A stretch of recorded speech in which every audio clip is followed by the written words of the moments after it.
बिस्मिल्लाहिर्रहमानिर्रहीम। अस्सलाम वालेकुम नाज़रीन, आप यूट्यूब चैनल देख रहे हैं। मैं इमरान खान हूँ। अब तक की जो तफसीलात हैं, सबसे पहले तो इमरान खान साहब के हवाले से, क्योंकि सबकी इस बारे में तशवीश है और सारे लोग जानना चाहते हैं कि इमरान खान साहब की सेहत के बारे में मामलात कहाँ तक पहुँचे हैं। देखिए, उनकी जो दाईं आँख है उसकी बिनाई 85% तक ख़त्म हो गई है, और ये बात इमरान खान साहब ने अपने मुँह से नहीं कही। हुआ ये था कि इमरान खान साहब की बिनाई बिल्कुल ख़त्म हो गई थी, और उसके बाद वो बार बार शिकायत करते रहे। आहिस्ता आहिस्ता उनकी आंख ख़त्म होती रही, वो बताते रहे, और फिर उन्होंने एक दिन बताया कि मेरी आंख बिल्कुल ख़त्म हो गई है। जब उन्होंने ये बताया तो जनवरी के पहले हफ्ते में इसके ऊपर पहली मरतबा नोटिस लिया गया, और फिर 19 जनवरी तक का टाइम ज़ाया किया गया मशीनें मंगवाने में। फिर जब टेस्ट हुए तो पता चला कि इमरान खान साहब की आंख तो वाकई बिल्कुल ही ख़त्म हो गई है। फिर उन्हें अस्पताल ले जाया गया, तो बाद में डॉक्टर ने बताया जी कि अब इसमें सिर्फ 15% बेहतरी आई है और आपकी आंख 85% ज़ाया हो चुकी है। ये इमरान खान साहब ने वो बात बताई जो डॉक्टर्स ने उनको बताई है, और अब तक हमारे पास यही मालूमात हैं। और 15% विजन कोई विजन नहीं होता। जो इस वक्त उनके इलाज की सूरत हाल है, देखिए, इमरान खान इनकलाब भी ले आएंगे, इमरान खान इस मुल्क में एस्टेब्लिशमेंट को शिकस्त भी दे देंगे, ये जर्नैल अपनी बैरकों में वापस भी जाएंगे। आसिम मुनीर साहब जो जुल्म कर रहे हैं ये हमेशा नहीं रहेगा, लेकिन इस वक्त इमरान खान की सेहत ज़रूरी है और उन्हें अपना इलाज करवाना चाहिए। हुकूमत ने इमरान खान के डॉक्टरों के बगैर, देखें, एक तरफ इमरान खान साहब के डॉक्टर जो हैं वो डॉक्टर आसिम और डॉक्टर फैसल, वो बार बार अपना पैगाम रिकॉर्ड करवा रहे हैं। रात 12 बजे के बाद आज के दिन में भी उन्होंने अपना एक पैगाम रिकॉर्ड करवाया, और वो तहफ़्फ़ुज़ात का इजहार कर रहे हैं इमरान खान साहब की सेहत के हवाले से, क्योंकि उनका ये मानना है कि इमरान खान साहब की बीमारी उनकी आंख में नहीं है, बीमारी उनकी आंख तक पहुंची है, बीमारी उनके खून में है, और उनके ब्लड के अंदर कोई ऐसी चीज़ें शामिल हो गई हैं जिसकी वजह से क्लॉटिंग हो रही है, और वही क्लॉट उनकी आंख में पहुंचे हैं। और उनकी एक आंख को बजाय इसके कि उसको ट्रीट किया जाता, उन्हें ड्रॉप्स दे के मामले को बिगाड़ा गया। यानी वो इमरान खान जो इनसे बीमार नहीं हो रहा था, कमज़ोर नहीं पड़ रहा था, जिस्मानी नुक्ता नज़र से इमरान खान इनके काबू नहीं आ रहा था, आसाबी नुक्ता नज़र से इमरान खान इनके काबू नहीं आ रहा था, तो फिर इन्होंने उसे कुछ ऐसा दिया, इसके खर्चे का इजहार किया जा रहा है। बहुत सारे लोग ये बात कर रहे हैं कि कुछ ना कुछ इमरान खान के साथ ऐसा किया गया जिसके बाद इमरान खान साहब की आंख तक भी इफेक्ट हुआ। अब डॉक्टर्स ये कहते हैं कि स्पेशलिस्ट के पास ले जाया जाए, ये सिर्फ आंख का मसला नहीं है, हमें दीगर सारे टेस्ट भी करने हैं। लेकिन इमरान खान साहब के ब्लड टेस्ट सामने नहीं आने दिए जा रहे, टेस्टों को और डॉक्टरों को कंट्रोल किया जा रहा है। ये इमरान खान की बहन ने पहले भी कहा था। बहरहाल, अब 2 डॉक्टरों के ऊपर मुश्तमिल एक बनाया गया है पैनल, और ये डॉक्टर फैसला करेंगे अस्पताल मुंतकिल करने का इमरान खान को। इसमें एक डॉक्टर अमजद है, ये भी स्पेसिफिक जो आंख की बीमारी इमरान खान साहब को, जिसमें रेटिना स्पेशलिस्ट हैं, ये एक और इसी बीमारी के डॉक्टर हैं डॉक्टर नदीम कुरैशी। ये 2 डॉक्टर्स पर मुश्तमिल, और ये दोनों डॉक्टर जो हैं वो अल-शिफा के हैं। रोला यही पड़ा हुआ है कि इमरान खान साहब को शिफा इंटरनेशनल में लेकर जाना है या अल-शिफा ट्रस्ट आई हॉस्पिटल जो है वहाँ पर लेकर जाना है। जो अल-शिफा ट्रस्ट आई हॉस्पिटल है वहाँ पे इमरान खान साहब की फैमिली या उनके डॉक्टर्स नहीं चाहते कि इमरान खान को ले जाया जाए। वो एक रिटायर्ड जर्नैल वहाँ पे प्रेसिडेंट है, और यहाँ पे इमरान खान साहब को ले जाना चाहते हैं हुकूमत के लोग, और यहीं के 2 डॉक्टर्स पर मुश्तमिल एक पैनल इन्होंने बनाया है। इसका मतलब है यहीं लेकर जाना चाहते हैं, यहीं पर इलाज करवाना चाहते हैं। जबकि इमरान खान साहब के जो डॉक्टर्स हैं या उनकी फैमिली है या बाकी लोग हैं वो ये कह रहे हैं कि शिफा इंटरनेशनल में लेकर जाएँ, जहाँ पर ज़्यादा सहूलियात हैं, तमाम तरह के टेस्ट हो सकते हैं, और वहाँ पे इमरान खान साहब की सेहत के मामलात को ज़्यादा बेहतर अंदाज में शफाफ तरीके से देखा जा सकता है। अब इस वक्त इमरान खान साहब की फैमिली को और डॉक्टर्स को उनसे दूर रखा जा रहा है, और उनसे बिल्कुल राय नहीं ली जा रही, उनसे बिल्कुल कॉन्सेंट नहीं किया जा रहा। ये एक दबाव तो इनके ऊपर है कि इमरान खान का इलाज करवाना है, इलाज तो ये करवाएंगे, लेकिन जिस तरह का इलाज उनका होना चाहिए उस इलाज की तरफ ये नहीं बढ़ रहे, और बातें बीच में की जा रही हैं डील की। देखिए, अगर डील हो रही होती ना तो इमरान खान की कम से कम एहलिया इस वक्त अपने घर में होती। अगर डील हो रही होती ना तो बुशरा बीबी अपने घर में होती। डील हो रही होती तो इमरान खान साहब की मुलाकातें खुल चुकी होती। डील हो रही होती तो वकला भी मिल रहे होते, लीडर्स भी मिल रहे होते, इमरान खान साहब अहकामात जारी कर रहे होते। तो डील तो बिल्कुल नहीं हो रही। अगर डील होती है तो फिर चीज़ें होती हुई आपको दिखाई भी दे देती हैं। अभी एक दिन पहले की बात है, इमरान खान साहब की बहनों ने आसिम मुनीर पर शदीद तनकीद की है, जो कुछ भी इमरान खान साहब के साथ हो रहा है इस सारी सूरत हाल को लेकर। तो फिर ये डील वाली बातें जो ना, ये हवा में है, इनके अंदर कोई हकीकत नहीं है। इधर मीडिया की DSNG जो है वो कुछ लगी हुई हैं अल-शिफा ट्रस्ट हॉस्पिटल के अंदर, और कुछ लगी हुई हैं अडयाला जेल के बाहर। तो मैं एक बात आपको बता दूं कि ऐसे केसेस में मीडिया वाले ये बात ध्यान में रखें कि 2 या 3 मरतबा प्रोटोकॉल निकाले जाते हैं। अगर जेल से गाड़ियों का एक बहुत बड़ा काफिला बाहर निकले और आपको लगे कि इसके अंदर इमरान खान साहब अल-शिफा की तरफ जा रहे हैं, तो ज़रूरी नहीं है कि उसमें इमरान खान साहब हों। जब आप सारे मीडिया वाले उन गाड़ियों के पीछे लग जाएंगे तो उसके बाद कोई और गाड़ी निकलेगी। जैसे कि शहीद अरशद शरीफ की मैयत को जब एयरपोर्ट से निकाला गया तो वहाँ पे डिसीव किया गया लोगों को, कुछ एम्बुलेंसेज भगा दी गई, लोग उनके पीछे पीछे भागते रहे, अपनी गाड़ियाँ लेके चले गए और बहुत सारे लोगों को गुमराह किया गया और बाद में जो एम्बुलेंस थी उसको निकाला गया और उसको एक और हॉस्पिटल की तरफ लेकर चले गए। तो ये करते हैं इस तरह। ये मेरे साथ भी इन्होंने एक दफ़ा ऐसे किया, शहबाज गिल के साथ नॉर्मल है, ये रूटीन है इनकी। ये ऐसे ही लोगों को गुमराह करते हैं कि हमने इधर को गाड़ियाँ निकाली हैं, लोग इधर चले जाएंगे तो हम बाद में गाड़ियाँ निकाल के दूसरी तरफ चले जाएंगे। अब ये किसी को नहीं पता कि इमरान खान को इन्होंने लेकर कहाँ जाना है, लेकिन डॉक्टरों का पैनल इन्होंने बना दिया है। और डील वील की जो कहानियाँ ये सुनाते हैं, डील तो हो कोई नहीं रही, ना इमरान खान ने कोई डील करनी है। इमरान खान नहीं इनसे डील करता। उसने अपने बेटों से बात करते हुए क्या कहा, मैं ठीक हूँ, मेरी आँख ख़राब हो गई है। कि बहुत बड़ा दिल चाहिए एक बंदे को ये बात करने के लिए। लोहे के आसाब का आदमी है वो नवाज शरीफ तो कभी नहीं बनेगा, ना वो जरदारी बनेगा। नवाज शरीफ ने अपनी पूरी ज़िंदगी ऐसी तकलीफ़ के 10 दिन नहीं गुजारे होंगे जैसी इमरान खान साहब इस वक्त तकलीफ़ गुजार रहे हैं। आसिफ अली जरदारी ने भी जेल काटी है। अभी आसिफ अली जरदारी को भी लॉन्च किया गया, हालांकि सदर पाकिस्तान है, कि जनाब आप भी स्टेटमेंट दें। वो आ गए थे, जी मैंने तो इतनी लंबी सालों तक जेल काटी है, मैं जेल काटने वाला बंदा हूँ। अभी जनाब इनको 1.5 साल नहीं हुआ और उन्होंने चीखें मारना शुरू कर दी हैं, मुझे बाहर निकालो, मेरी आंख में दर्द हो रहा है, मुझे दूध नहीं मिल रहा। अब ये जनाब बातें कर रहा है आसिफ अली जरदारी, सदर पाकिस्तान। जाली इसलिए कि जिन्होंने वोट डाले वो सारे जाली हैं, तो सदर भी जाली है। अब जनाब आसिफ अली जरदारी साहब की अपनी जो जेल है उसके क्या किस्से सुनाए जाएं। मेरे यहाँ पे ये वीलॉग है, इसमें हमारी ख़वातीन बहनें माएँ भी देखती हैं। बस मैं इतना आपको बता देता हूँ कि आसिफ अली जरदारी साहब को कुछ अरसा तकलीफ़ रही, और वो भी नवाज शरीफ साहब के दौर में उन्होंने तकलीफ़ देने की कोशिश की। उसके अलावा तो इन्होंने VVIP किस्म की जेल काटी है। ये तो अस्पताल से कभी जेल वाली साइड पे जाते ही नहीं थे। आसिफ अली जरदारी की दर्जनों वीडियो और तस्वीरें मौजूद हैं जेल के दौरान, जब इनकी मौजें लगी हुई थी। बेनज़ीर भुट्टो साहिबा इनसे मिलने जाती थी, अपने बच्चों को लेकर एक दफ़ा वो गई और वो तस्वीरें बना के उन्होंने वायरल कर दी। आसिफ अली जरदारी की तो उनके साथियों से मुलाकातें होती थी, घर से खाने आते थे, बाकायदा मौजें लगी हुई थी, हर तरह की चीज़ इनको मिलती थी। अस्पताल में ज़िया शाहिद साहब जब मिलने के लिए गए, जर्नलिस्ट हैं, फौत हो गए अब, ज़िया शाहिद साहब जब जेल में मिलने के लिए गए, पता चला अस्पताल में गए तो पता चला जी साथ एक कोठी है जिसके अंदर जरदारी साहब है, और वहाँ पे जरदारी साहब की खिदमात सर अंजाम दी जा रही थी। वो बड़े अजीबोगरीब किस्म का माहौल था वहाँ पे।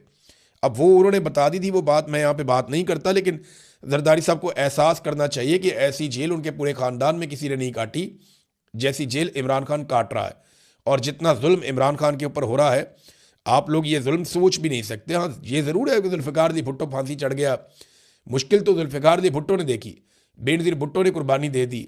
जरदारी तो बेनिफिशरी रहे इन मामलात के, गो के जरदारी ने जेल काटी, लेकिन वो जेल ऐसी नहीं थी जैसी जेल इमरान खान काट रहा है। उसकी बीवी भी साथ जेल में, उसके रिश्तेदार भी जेल में, उसकी बहनों को रोज़ाना बुलाकर जलील किया जाता है। जरदारी साहब की मुलाकातें होती थीं, यहाँ मुलाकातें भी रोक दी गई हैं। ये आसान नहीं है। पाकिस्तान तहरीक इंसाफ ने नाज़रीन जो एहतजाज है उसको तेज़ किया हुआ है। आहिस्ता आहिस्ता एहतजाज की शिद्दत बढ़ रही है। कराची में लोग निकले, उन्होंने एहतजाज किया, लाहौर में लोग निकले, उन्होंने एहतजाज किया। कुछ जगहों पे लोग बंद करते हैं, फिर खुल जाता है, फिर बंद कर देते हैं, फिर खुल जाता है। तो अब ये वाली हिकमत अमली से लोगों ने इलाकों की शाहराहों की बंदिश शुरू की है। अब खैबर पख्तूनख्वा से जो पंजाब के सारे रास्ते हैं वो लगभग सारे बंद हो चुके हैं। खैबर पख्तूनख्वा का जो राब्ता है वो बाकी सूबों से कटा हुआ है इस वक्त, क्योंकि खैबर पख्तूनख्वा की आवाम ने मुख्तलिफ रास्ते सारे बंद कर दिए। अब इसी तरह बलूचिस्तान में भी एहतजाज की शिद्दत में इजाफा हो रहा है, सिंध में भी, और पंजाब में कभी बंदिश होती है, कभी खुल जाता है। गिलगित बल्तिस्तान से आने वाली शाहराह जो है वो भी बंद है, जबकि कश्मीर के रास्ते आज ये दावा किया गया है, क्योंकि कश्मीर में एहतजाज तो काफ़ी हुआ, लेकिन अब ये दावा किया गया है कि कश्मीर की शाहराहें जो जुड़ती हैं पाकिस्तान के साथ उनको भी बंद कर दिया जाएगा और कश्मीर के शहरी वहाँ पे एहतजाज करेंगे। मुराद सईद ने नादरीन अपना इस्तीफ़ा पेश कर दिया। मैं इधर आपको पढ़ के सुना देता हूँ मुराद सईद ने क्या कहा अपने इस्तीफ़े में। मुराद सईद ने कहा, जी मेरी पार्टी की आदर से गुजारिश है कि मिन्नत तरले और मसलहत की सियासत बहुत हो गई, हमें इस नाजायज़ हुकूमत की जड़ों पर वार करने की ज़रूरत है। सुप्रीम कोर्ट के ऑर्डर के बाद इमरान खान साहब को उनके ज़ाती मुआलिजीन और रुफ़का की मौजूदगी में अस्पताल मुंतकिल करने और इलाज का मुनासिब इंतज़ाम नहीं हो रहा और हर गुजरता लम्हा खान साहब की ज़िंदगी को मज़ीद ख़तरे में डालने के मुतरादिफ है। पार्लिमान के सामने और पुरअमन धरने देने वाले हमारे मेंबरान को इस पार्लियामेंट में मैसूर कर दिया गया है, जिसमें सजाए जाली ऐवानों का एक ही मकसद रह गया है, अफराद के मफादात का तहफ़्फ़ुज़, आइन की पामाली और अवाम का इस्तेहसाल। हमें फौरी तौर पर सेनेट, कौमी असम्बली पंजाब और सिंध असम्बली से यकमुश्त इस्तीफ़े दे देने चाहिए। इस ज़मन में अपना इस्तीफ़ा पार्टी निगरान चेयरमैन बैरिस्टर गौहर खान और जनरल सेक्रेटरी सलमान अकरम राजा को अरसाल कर रहा हूँ और साथ ही मुल्क के तमाम शहरों में अवाम, पार्टी तंजीमें, यूथ विंग और ISF अपने अपने शहरों की मरकजी सड़कें बंद करने और एहतजाज का सिलसिला जारी रखें। ये मुराद सईद ने कहा है। नाज़रीन, कुछ और भी बयानात आए हैं, सख्त बयानात हैं। इनमें एक बयान जो है वो जावेद हाशमी साहब का है, लेकिन एक बात आप जहन में रखें कि खालिद खुर्शीद ने ग्राउंड पे बहुत काम किया है इस एहतजाज के सिलसिले में, और उन्होंने कहा जी कि पाकिस्तान तहरीक इंसाफ के कारकुनान निकलें और सारी शाराएँ बंद रखें। इमरान खान के लिए आपके दिलों में बहुत मोहब्बत है। आज मामलात ज़बानी कलामी या सोशल मीडिया के मैसेजेस से हल नहीं होंगे।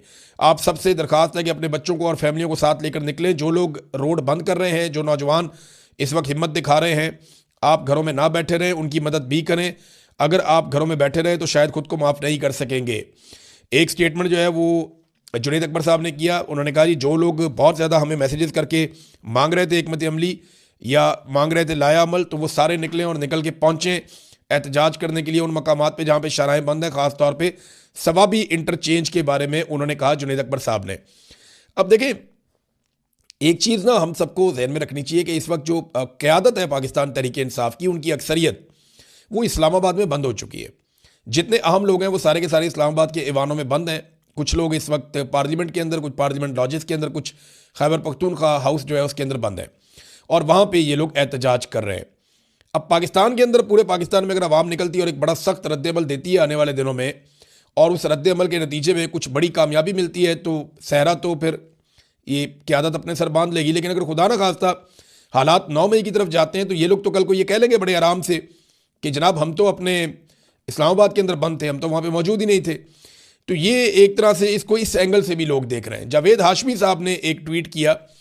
उन्होंने कहा इमरान खान के खिलाफ बदतरीन जुल्म हो रहा है। इसके खिलाफ ये जुल्म आपको, आपके डर को जाहिर कर रहा है। आपको कोई इस्तिस्ना बचा नहीं सकेगा। पार्लियामेंटेरियंस को मैसूर करना भी इसी बुज़दिली का तसलसल है। बेफिक्र रहे, अब अवाम और इमरान खान का ताल्लुक है। अवाम अपने लीडर के लिए निकलेगी। देखिए, अगर लीडर के लिए अवाम निकल आती है ना तो सूरत हाल बिल्कुल एकदम बदल जाएगी। ये हम सब जानते हैं। फिर हालात अवाम जाने और अवाम का काम जाने। लेकिन अभी तक मैं आपको बता रहा हूँ कि एहतजाज ज़रूर हो रहा है, उसमें शिद्दत आ रही है, लेकिन जितनी शिद्दत की तवक्को थी कि बहुत बड़े पैमाने पर लोग निकलेंगे, वो अभी तक नहीं हुआ। अब देखते हैं कि आगे चलकर क्या होता है। एतजाज अहसन साहब ने कहा इमरान खान को फौरी रिहा करें और रिहाई के बाद इमरान खान अपना इलाज खुद करवाएगा। हुकूमत का इससे कोई ताल्लुक नहीं होना चाहिए। पाकिस्तान तहरीक इंसाफ ने इमरान खान साहब के लोगों ने एक दरख्वास्त दायर की है इमरान खान साहब की ज़मानत के लिए कि उन्हें जनाब रिहा किया जाए ताकि वो अपना इलाज करवाएं। उनकी तबीयत ठीक नहीं है। अब इस पर इमरान खान साहब का रद्दअमल क्या आएगा, ये तो आप तब देखेंगे जब इमरान खान साहब के सामने ये बात रखी जाएगी। फ़र्ज़ करें अदालत कह भी देती है तो क्या वो अपनी अहलिया के बगैर उन्हें जेल में छोड़ के बाहर आ जाएंगे? इमरान खान साहब का प्रॉब्लम उनकी आंख है। उनकी आंख के अंदर जिस किस्म की सूरत हाल पैदा हो चुकी है, उन्होंने अपने वकील को भी ये कहा कि सहूलियात को छोड़ो, यहाँ पे मुझे क्या सहूलियात मिल रही हैं, इन सारी चीज़ों को दफ़ा करो। ये सिर्फ दफ़ा करो का लफ्ज़ मैंने अपने से बोल लिया, लेकिन इमरान खान साहब का स्टाइल यही है कि इन सारी चीज़ों को छोड़ो, मेरी आंख के बारे में बताओ, अगर ये ठीक हो सकती है तो इसको बचाया जाए। इमरान खान साहब देखें, सारी ज़िंदगी उन्होंने वर्जिश की है, उन्हें अपनी सेहत का हमेशा से बहुत ख्याल रखा है। अपने लिहाज से वो बड़े हसास हैं इन मामलात में, और वो ये जानते हैं कि लंबी लड़ाई के लिए सेहतमंद होना कितना ज़रूरी है।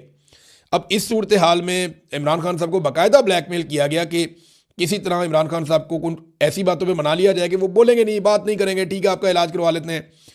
लेकिन इमरान खान साहब ने अभी तक की इतला के मुताबिक किसी किस्म का भी कंप्रोमाइज़ नहीं किया। एतजाज अहसन ने कहा कि इमरान खान को एक आंख की बिनाई 85% चली गई है। ये छुपाने के लिए उन्हें 60 दिन तक कैद तन्हाई में रखा गया। कहाँ गए जजेज और कहाँ गई अदालतें?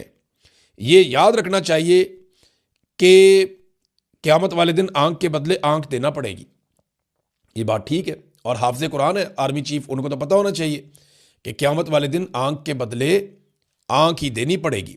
आप जो मर्जी कर ले, अल्लाह रब्बुल इज़्ज़त का इंसाफ होना है। बार कौंसल्स ने हल्की बुल्की आवाज़ उठाना शुरू की है नादरीन। वकला कहीं कहीं आवाज़ उठा रहे हैं। पाकिस्तान बार कौंसल ने भी तशवीश का इजहार किया है। उन्होंने कहा जी इमरान खान साहब का जो है उनकी मर्ज़ी के बेहतरीन डॉक्टरों से मुआयना करवाएं और तिब्बी सहूलियात उनको फराम की जाएँ। अब नादरीन एक बारीक वारदात पाकिस्तान में डाली जा रही है, थोड़ा सा मैं आपको इसके बारे में बता दूँ। एक तो जियो न्यूज़ ने 3 मरतबा, मैंने खुद ऐसे क्लिप देखे हैं जिनमें जियो न्यूज़ ने ये प्रोपेगेंडा फैलाया कि जनाब ये कहा जा रहा है इमरान खान के हामियों की जानिब से, जनाब ये कहा जा रहा है, वो कहा जा रहा है कि इमरान खान साहब की जेल में मौत होगी। ऐसी कोई बात इमरान खान के किसी हामी ने नहीं कही। ये जियो न्यूज़ कौन सा प्रोपेगेंडा चला रहा है? ये क्यों ये बातें बार बार कर रहे हैं? एक दफ़ा उनके एंकर ने कहा, एक दफ़ा परवेज़ रशीद ने कहा, एक दफ़ा एक और ने कहा, और वो बार बार ये बात करते हैं इमरान खान की मौत की खबर जनाब जेल से ये फैला दी जाती है। किसने फैलाई है?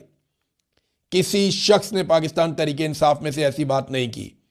कोई ऐसी बात नहीं फैला रहा। ये सिर्फ लोगों की ज़हन साजी कर रहे हैं, ये बारीक वारदात डाल रहे हैं। इनके ऊपर आप नज़र रखें। ये जियो ग्रुप ये हरकत कर रहा है और मैंने इनके चैनल पे ये सुना है।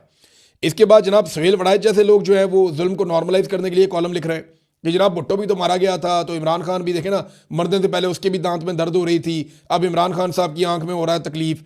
यानी ये इन चीज़ों को नॉर्मलाइज कर रहे हैं कि पहले भी ये जुल्म हो रहा था तो आज भी जुल्म हो रहा है। ये जैसे कोई बहुत बड़ा जुल्म हो जाता है तो ये फौरी तौर पे आ जाते हैं मैदान में, नहीं जी नहीं ये पहली दफ़ा नहीं हुआ, ये पहले भी हुआ था। और बेशर्मो, जो जुल्म होता है वो जुल्म होता है, वो जब भी होता है उसको रोकना होता है। मेरी गुजारिश ऐसे लोगों से ये, ख़ास तौर पे अंसार अब्बासी साहब से और सुहेल वड़ाइच साहब से, इन्हें चाहिए कि अकेले में बैठें और बैठ के सोचें। अगर हो सके तो किसी मस्जिद में जाएं, नमाज पढ़ें 2 नफल, और बैठ कर सोचें कि क्या जालिम के साथी बन के उसकी मदद करके ये मजलूम के लिए मुजरिम नहीं बन रहे? क्या इनको कल जवाब नहीं देना पड़ेगा? क्या इन्हें अल्लाह रब्बुल इज़्ज़त से डर नहीं लगता? जितना जुल्म इस जाबिर निज़ाम ने कर दिया है, ये इसके साथी क्यों बन रहे हैं?